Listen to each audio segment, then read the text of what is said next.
Number 11. Little Brother and Little Sister.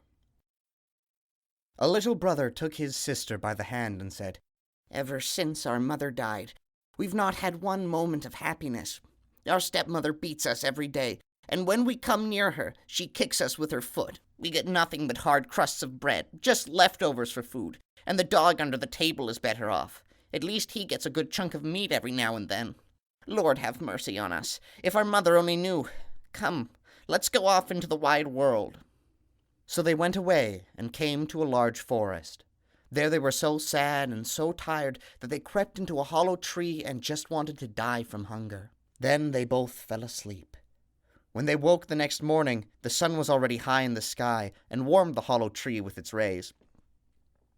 "Little sister," said the little brother after a while, "I'm thirsty. If only I knew where to find a spring, I'd go have a drink right away. Listen, I think I hear one trickling." "What good will that do?" the little sister answered. "Why do you want to drink when we just want to die from hunger?" The little brother kept quiet and climbed out of the hollow tree, and since he always held his sister's hand tightly, she had to climb out with him. Now, their evil stepmother was a witch, and when she had noticed that the two children had left, she followed them and caused a clear little stream near the tree to trickle from some rocks and form a spring. The trickling spring was intended to lure the children and make their mouths water, but whoever drank from the spring would be changed into a little fawn. The little brother soon came to the spring with his sister, and when he saw the glittering water trickle over the stones into the spring, his thirst became even greater, and he wanted to drink some of the water. However, the little sister was fearful. She thought she heard the spring speak to her as it trickled. "Whoever drinks me will be changed into a fawn. Whoever drinks me will be changed into a fawn." So she begged her little brother not to drink the water. "I don't hear anything," said the little brother. "I just hear how lovely the water is trickling. Let me go." Upon saying this, he lay down on the ground, leaned over, and drank. As soon as he felt the first drops of water on his lips, he was changed into a little fawn sitting beside the spring. The little sister wept and wept. However, the witch was angry that she hadn't been able to lure the little sister to drink from the water as well. After the girl wept for 3 days, she stood up, gathered some brushels, and wove them into a soft rope. Then she attached it to the little fawn and led him with her. She looked for a cave, and when she found one, she carried moss and foliage inside and made a soft bed for him. The next morning, she went out with the fawn to a place with tender grass, and there she gathered the most beautiful grass, which he ate out of her hand. The fawn was delighted and romped about on the hills. In the evening, when the little sister was tired, she laid her head on the back of the fawn. It was her pillow, and this is how she fell asleep. If only her brother could have retained his human form, it would have been a wonderful life. For many years they lived like this in the forest. Then one day the king went out on a hunt, and when he became lost, he stumbled upon the maiden with the little animal in the forest, and was amazed by her beauty. He lifted her up onto his horse and took her with him, while the fawn, attached by the rope, ran alongside. At the royal court, the maiden was treated with honor. Beautiful young women had to serve her, but she herself was more beautiful than any of the other ladies. She never let her fawn out of her sight, and she tended him with care. Shortly after her arrival, the queen mother died, and the king wed the sister, and they lived together in great joy.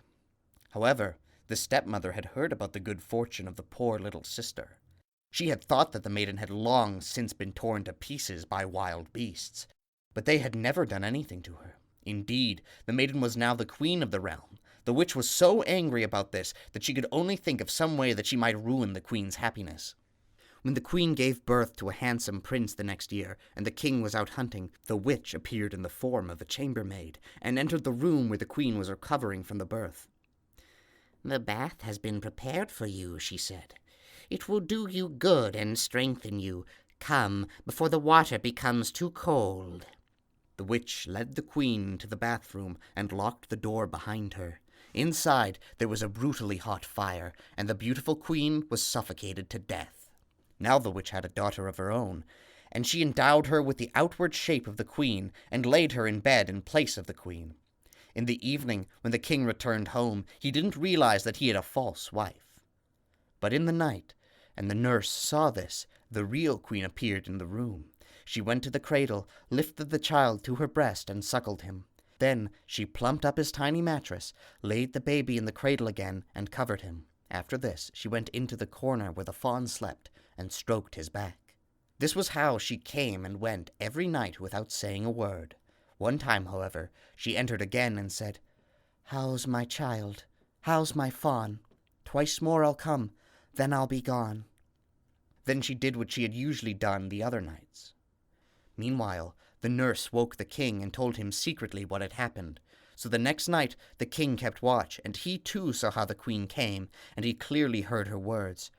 "How's my child? How's my fawn? Once more I'll come, then I'll be gone." However, he didn't dare speak to her. The following night he kept watch again, and the queen said, "How's my child? How's my fawn? There's no more time. Soon I'll be gone." The king could no longer restrain himself. He sprang forth and embraced her, and as soon as he touched her, she was restored to life, rosy, red, and well. The false queen was led into the forest, where the wild beasts devoured her. The evil stepmother was burned at the stake, and as the fire consumed her, the fawn was transformed, and brother and sister were once again together and lived happily until the end of their days. The end.